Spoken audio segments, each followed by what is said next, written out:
So today I'm going to show you how to plant strawberries now so that you get a staggered harvest all through the summer. So first of all, I need to clear a bed, make sure that it's all nicely dressed and ready for these plants. So I've got three variations here, Fenella, Elegance and Vibrant.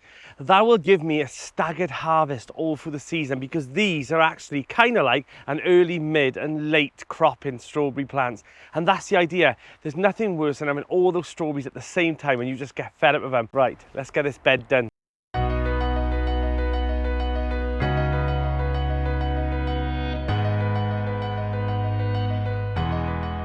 So you've got your plants and now you're deciding where to plant them. And I think you should take these things seriously into consideration.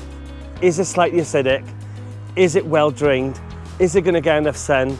And is the bed already well fed? So this bed is no dig, so I will top dress it next month with 2-year-old well rotted manure.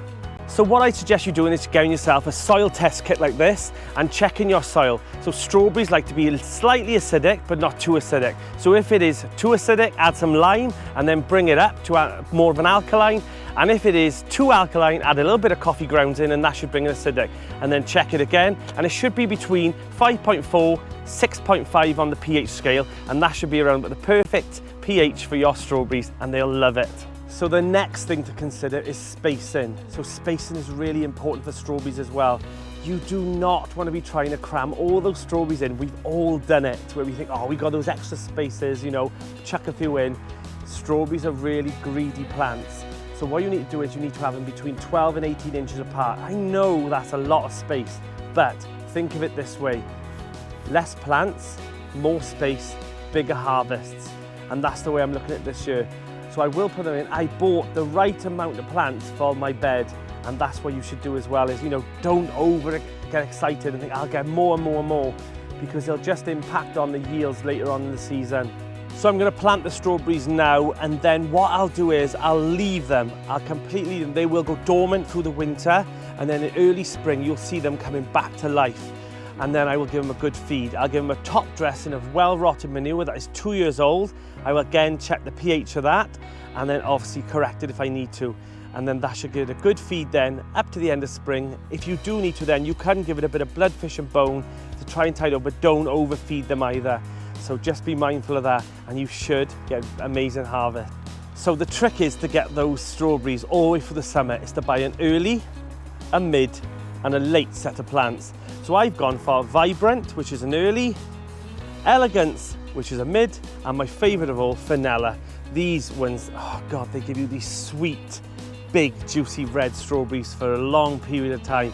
So these ones will be my favourite, I'm sure.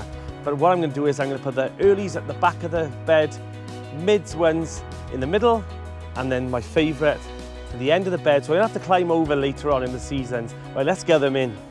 So one thing to be mindful as well is when you're planting them, do not plant the crown. So plant them just underneath so that these do not rot. The last thing you want is lots and lots of rain to flood these plants and kill them off over the winter.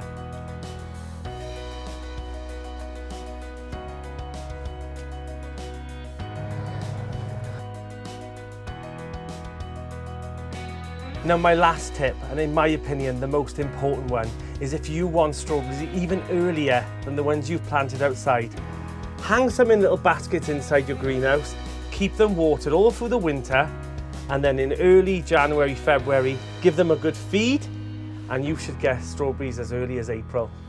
So all those strawberries are planted in now, and if you follow these simple tips, you too should get great harvest next year. I'm Danny, and this is the Grapevine Garden.